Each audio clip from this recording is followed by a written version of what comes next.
Halo teman-teman, selamat datang ke channel Bang Galing. Hari ini Bang Galing akan membahas sebuah alur cerita yang berjudul Replikas. Inti dari film Replikas ini adalah usaha seorang ilmuwan yang berusaha untuk membangkitkan keluarganya kembali yang sudah meninggal dengan ilmu pengetahuan yang dia miliki. Apakah dia berhasil? Kita langsung masuk aja ke alur ceritanya, teman-teman.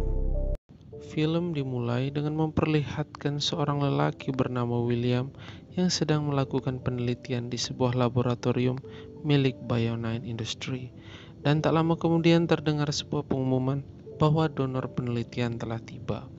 William dan temannya yang bernama Edward, atau kita panggil saja Ed, langsung melihat donor tersebut, yang tak lain adalah mayat tentara yang gugur di medan perang. Setelah mempersiapkan alat di sini kita sebut saja algoritma. Algoritma ini semacam flash disk teman-teman, tetapi perbedaannya adalah jika flash disk kita gunakan untuk menyimpan informasi dari PC atau HP, maka algoritma ini digunakan untuk menyimpan informasi dari otak manusia. Oke, lanjut. Setelah mereka melakukan persiapan, akhirnya mereka pun mengcopy informasi dari otak manusia atau tentara yang telah gugur tadi dan dipindahkan ke sebuah robot yang sudah memiliki otak sintetis yang sudah dirancang sedemikian rupa. Ini merupakan percobaan ke-345 yang dilakukan oleh William dan teman-temannya. Tetapi berbeda dari percobaan sebelumnya, kali ini robot tersebut dapat mengeluarkan suara dan dapat berkata-kata. Tetapi beberapa saat kemudian robot tersebut malah terlihat panik dan robot tersebut menghancurkan dirinya sendiri. Melihat kejadian tersebut, William memutuskan untuk mematikan energi yang disalurkan kepada robot tersebut secara manual. Jones yang merupakan pemimpin dari Bionine Industry merasa kecewa terhadap William dan Ed dan teman-temannya karena sudah 345 kali gagal dalam percobaan mereka. Tetapi William mencoba meyakinkan Jones bahwa ini tinggal sedikit lagi karena robot sudah dapat berkata-kata. Scene pun berpindah memperlihatkan William yang pulang ke rumah disambut oleh istrinya yang bernama Mona dan ketiga anak yang bernama Sophie, Matt, dan juga Zoe. Hari itu adalah akhir pekan dan keluarga William sudah berencana untuk berlibur ke pantai. Dan tak lupa William juga menitipkan rumahnya kepada Ed, yaitu rekan kerja dan juga kerabatnya. Singkat cerita, di dalam perjalanan, hari mulai malam, hujan mulai turun begitu deras, dan William kesulitan melihat jalan. Istri William menyarankan untuk berhenti sejenak, tetapi William tak mengindahkan saran dari istrinya. Dan benar saja, beberapa saat kemudian sebuah pohon besar tumbang dan salah satu ranting dari pohon tersebut menancap perut istrinya. William yang panik tidak dapat lagi mengendalikan mobilnya hingga mobil mereka hilang kendali dan masuk ke jurang. Seketika suasana menjadi hening dan terlihat William yang mengangkat mayat istri dan ketiga anaknya. Ternyata istri dan ketiga anaknya sudah meninggal karena kejadian tersebut. William yang begitu sedih nampak menghubungi seseorang dari telepon. Tak lama kemudian orang yang dihubungi William pun datang dan itu ternyata adalah Ed. William rupanya menyuruh Ed untuk membawa algoritma karena dia ingin mengambil informasi dari otak biologis istri dan anak-anaknya. Ed yang kaget melihat kematian anak dan istri William awalnya menolak ide gilanya. Tetapi karena William terus meminta dan memohon, akhirnya Ed pun bersedia membantu. Singkat cerita, scene pun berpindah memperlihatkan William dan Ed yang bergegas ke laboratorium penelitian tempat mereka bekerja dan mencoba untuk mengambil semua bahan yang diperlukan untuk mengkloning atau mereplika manusia. Ed mengatakan bahwa dia pernah mengkloning hewan sebelumnya dan hasilnya selalu gagal, dan dia belum pernah mengkloning manusia. Dan dia yakin bahwa resiko kegagalannya sangat tinggi dan apakah William sudah siap mengakhirinya. Dan dengan santai William mengatakan, "Kita jangan gagal." Di sini sebenarnya saya sudah mulai merasa iba dengan si Ed ini, karena dia selalu mengalah dan kemungkinan dia juga akan dipenjara. Selanjutnya Ed pun memperlihatkan kepada William kapsul yang mungkin mereka bisa gunakan untuk mengkloning manusia. Tetapi jika berhasil pun otak manusia yang dikloning akan kosong seperti bayi baru lahir. Dan lebih parahnya lagi, mereka hanya punya 3 kapsul. Itu berarti 1 dari ketiga anak William harus dikorbankan dan tidak dibangkitkan kembali. William yang sangat sedih mendengar itu, terlihat menulis ketiga nama anaknya dan meminta Ed untuk mengambil 1 dari anaknya itu untuk dikorbankan. Dan Ed pun menolak itu dan mengatakan bahwa itu harus dilakukan oleh William sendiri. Dan saat mengambil 1 nama, William pun nampak sedih karena nama yang keluar adalah anaknya yang paling terakhir, yaitu Zoe. Ed juga mengingatkan William bahwa William harus mempunyai cadangan energi, karena sewaktu-waktu jika listrik mati itu akan berbahaya kepada proses cloning yang akan membuat proses cloning tersebut gagal pastinya. William awalnya mengeluh karena tidak ada toko generator yang buka di malam hari pun mau tak mau mencari apapun yang dapat memberikan suplai energi kepada kapsul yang akan digunakan. Tak lama kemudian William datang dan membawa banyak aki untuk menjadi suplai energi cadangan. Ed pun menjelaskan bahwa waktu yang diperlukan William untuk menjaga kapsul tersebut hingga menjadi anggota keluarga William adalah 17 hari. Singkat cerita, kapsul sudah diproses, Ed pulang ke rumahnya. Dan William yang menunggu proses perubahan kapsul menjadi anggota keluarganya pun kaget karena mendengar suara ketukan pintu. Ternyata ketukan itu dari 2 orang polisi yang menanyakan kepada William apakah William kehilangan akinya juga, karena tetangga-tetangga William semuanya kehilangan aki mobil mereka, di mana kita tahu bahwa aki-aki tersebut diambil oleh William untuk digunakan sebagai cadangan energi. Setelah mengetahui aki William tidak dicuri atau diambil, polisi pun berlalu pergi dan mengatakan bahwa William sangat beruntung karena akinya tidak hilang. Ya iyalah, orang dia yang curi, bagaimana punya dia mau hilang?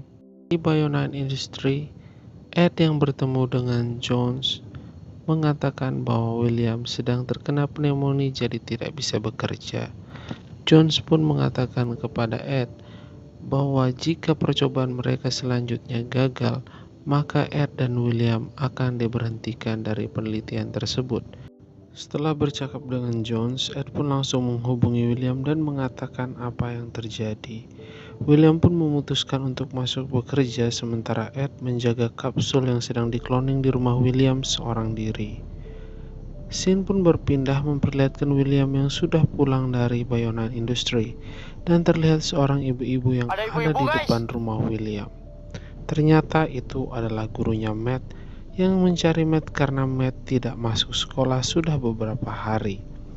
Akibat kejadian tersebut, William pun sedikit panik karena Ed menjelaskan bahwa Matt sedang terkena penyakit cacar dan sedang berada di rumah neneknya, sementara nenek Matt sudah meninggal semua.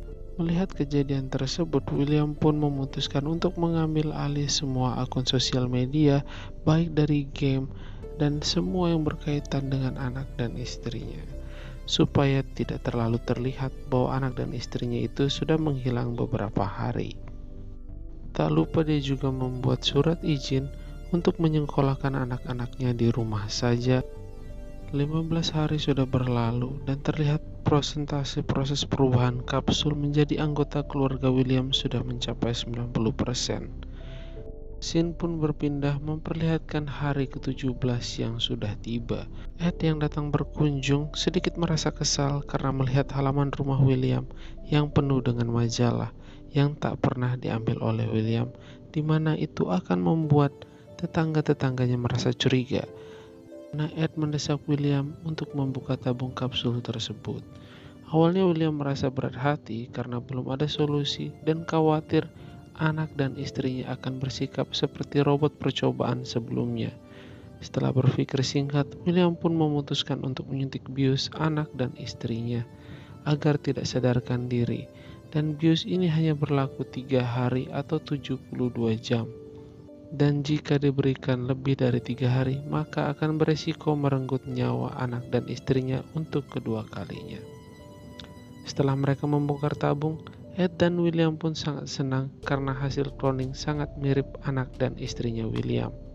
Setelah membius anak dan istrinya, William pun mencari solusi sampai pada hari ketiga. Karena waktu yang hanya 3 hari, William pun sulit beristirahat.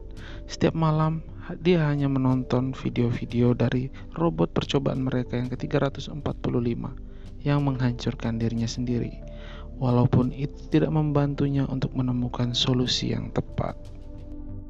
Hari ketiga pun tiba. William yang belum menemukan solusi untuk membangkitkan istrinya kembali masih dihantui oleh rasa takut dan berpikir bahwa istrinya akan mengamuk seperti robot percobaan mereka ke-345. Karena sudah putus asa, William pun memutuskan untuk melakukan suntik ethanasia atau suntik mati. Tiba-tiba Jones pun menelpon dan William tak sengaja menyentuh tangan istrinya dan melihat ada pergerakan di layar monitor tanda vital istrinya. Seketika itu William pun langsung menemukan solusi yang tepat. Intinya robot yang mengamuk saat percobaan ke-345 itu karena robot tersebut mencari tubuh biologis dan bukan tubuh robotik. Bayangin aja tiba-tiba kalian saat terbangun tidur, kalian melihat tangan dan kaki kalian itu berbentuk baja dan kabel. Pasti kalian panik. Itu juga yang dialami robot tersebut. Jadi untuk mengatasi itu, William punya 2 cara. Yang pertama, William harus menggunakan kapsul yang dapat berubah menjadi manusia sama seperti yang dilakukan saat ini. Kedua, William harus memanipulasi otak robot agar saat robot tersebut melihat organ tubuhnya, dia seperti melihat daging dan darah dan bukan baja dan kabel. Beberapa saat kemudian Ed pun datang dan William langsung menyampaikan kabar gembira bahwa dia sudah tahu cara untuk menyelamatkan Mona dan anak-anaknya. Setelah mendengar penjelasan dari William, Ed pun merasa bahwa penjelasan itu sangat masuk akal. Dan tak disangka proses pemindahan data dari algoritma ke otak biologis Mona berhasil, teman-teman. Mereka pun sangat senang dan William pun kembali membius Mona agar dia memiliki waktu untuk membereskan rumah. Dan saat Mona dan anak-anaknya terbangun, mereka tidak akan curiga tentang kejadian-kejadian yang sudah dilakukan William dan Ed sebelumnya. Hari pun berganti. Saat bangun pagi, William terkaget karena anak dan istrinya sudah tidak ada lagi di tempat tidur. Ternyata anak dan istrinya berada di dapur sambil membuat sarapan. William yang melihat bahwa hasil cloningannya berhasil dan melihat bahwa anak dan istrinya telah hidup kembali pun sangat bahagia. Beberapa saat kemudian, William pun menerima telepon dari Ed yang mengatakan bahwa hari itu dia harus masuk bekerja. Karena Jones mau menanyakan tentang perkembangan penelitian William dan Ed yang setahu Jones bahwa penelitian mereka belum ada perkembangan sama sekali. Scene pun berpindah memperlihatkan William yang sudah berada di Bayonan Industri. William akan melakukan pemindahan informasi dari otak biologis tentara yang gugur di medan perang lagi. Tetapi anehnya kali ini William pun menolak dan mengatakan bahwa donor tersebut sudah rusak. Padahal donor tersebut masih bagus menurut Ed. Di situ Jones pun sudah memperlihatkan kecurigaan terhadap William.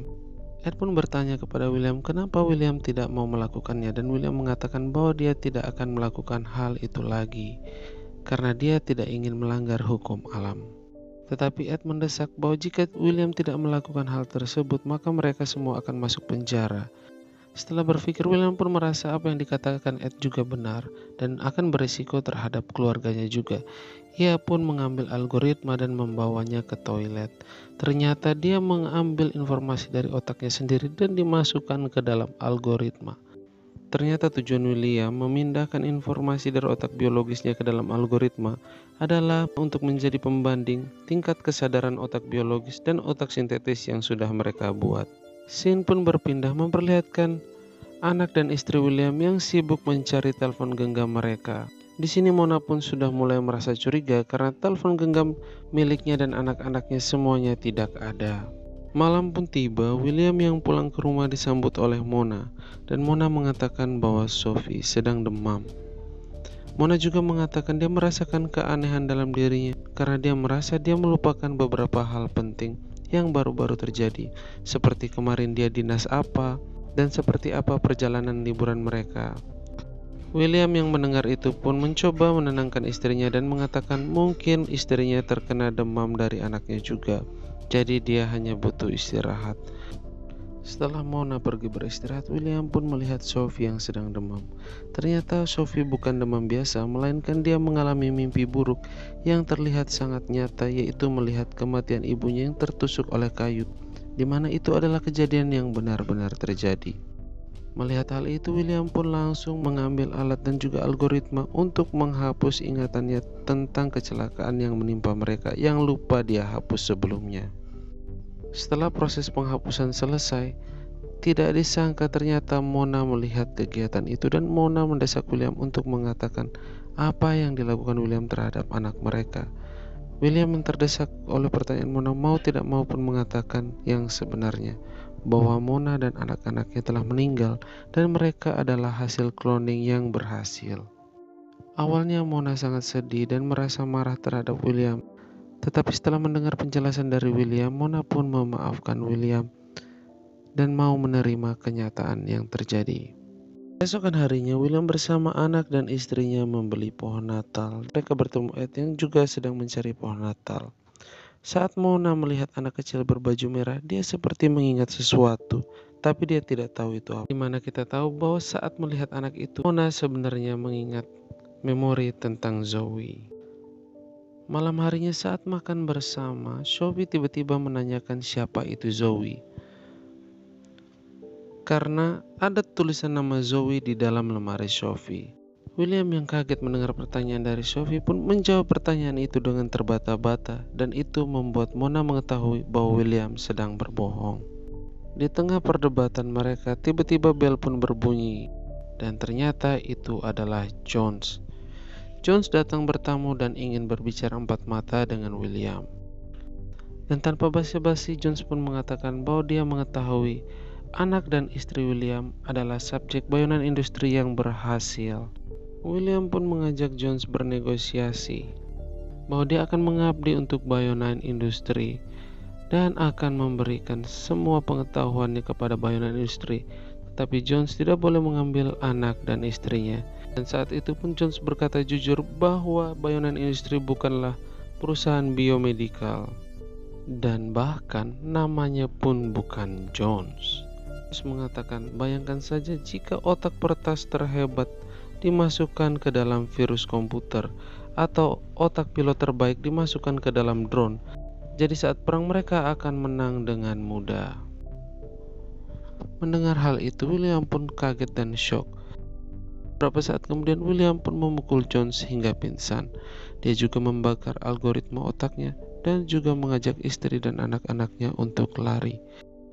Sebelum pergi, William pun mengatakan sejujurnya kepada Mona bahwa Zoe adalah anak mereka. Tetapi William tidak dapat membangkitkan Zoe karena kapsulnya tidak cukup. Dan terpaksa William harus menghapus ingatan Zoe di otak mereka semua. Mona yang mendengar itu pun sangat sedih. Tetapi mau tidak mau Mona harus bergegas untuk pergi juga bersama William. Mona pun memanggil anak-anaknya dan bergegas untuk pergi. Sebelum pergi, William pun tak lupa untuk membawa algoritma milik Zoe. Saat dalam perjalanan, tanpa disangka anak buah Jones dapat melacak posisi keberadaan William, istri dan anak-anaknya. Ternyata itu disebabkan karena alat pelacak yang berada di dalam tubuh kapsul bayonan industri. Mengetahui hal itu, William dan Mona pun pergi ke klinik tempat Mona bekerja. Di sana Mona pun menggunakan alat kejut jantung untuk membakar alat pelacak tersebut. Dan ternyata itu pun berhasil. Semua pelacak dalam tubuh mereka terbakar dan mereka pun tidak terdeteksi posisinya. Namun Jones tak kehabisan akal dan Jones pun terlihat menelpon seseorang. William yang membawa anak istrinya pun sampai ke pelabuhan tempat kapal pesiar yang akan mereka gunakan. Namun karena malam hari pelabuhan dipagari dan William harus mengambil kunci yang ada di dalam kapal. William pun memanjat pagar tersebut sementara anak dan istrinya menunggu di mobil. Saat sedang mencari kunci pagar dan kunci kapal, tanpa disangka anak buah Jones dapat menemukan anak dan istrinya. Mereka pun menculik anak dan istrinya dan itu pun dilihat oleh William dari kejauhan. William yang melihat kejadian tersebut langsung menyusul ke bayonan industri. Saat Mona tiba, ternyata di sana ada Ed yang pada scene sebelumnya dihubungi oleh Jones untuk menanyakan di mana kemungkinan posisi William sekarang. Ed beralasan hanya dengan berkata jujur pada Jones mereka akan selamat. Lama kemudian William pun datang dan William pun bernegosiasi dengan Jones. Jones diminta untuk melepaskan mereka semua dan William akan memberikan algoritma yang baru. Tapi tiba-tiba Jones pun mengangkat pistolnya dan menembak tepat mengenai kepala Ed yang seketika menewaskan Ed. Dan Jones pun menodongkan pistol yang sama kepada Mona. William yang kaget melihat itu pun akhirnya mengalah dan menuruti semua keinginan Jones. Singkat cerita, Jones meminta William untuk memberikan algoritmanya. Saat memindahkan algoritma otaknya, William diam-diam mengcopy algoritma tersebut ke dalam robot percobaan mereka ke-345. Jadi sekarang ada dua William. Saat William selesai membuat algoritma miliknya, tiba-tiba William versi robot pun mengamuk dan menghabisi semua anak buahnya Jones. Dan William versi robot pun membuat John sekarat. Saat sekarat, William pun menawarkan kembali negosiasi bahwa Jones akan dihidupkan kembali sebagai orang yang kaya raya. Jones pun akhirnya setuju dengan negosiasi William. 17 hari sudah berlalu dan terlihat William dan keluarga sedang berlibur di pantai. Dan kebahagiaan Mona pun bertambah setelah melihat bahwa Zoe sudah dihidupkan kembali. Di sisi lain, di kota Dubai terlihat seorang kakek tua yang sedang berada di sebuah lorong ruangan. Di situ dia disambut oleh seseorang dan dia pun memperlihatkan uang yang dibawa oleh pengawalnya yang begitu banyak. Dan ternyata orang yang menyambut si kakek adalah si Jones yang sekarang sudah menjadi orang yang kaya raya karena memberikan kesempatan kehidupan kedua dengan mengambil algoritma otak-otak pasiennya untuk dipindahkan ke tubuh yang baru. Dan film pun selesai.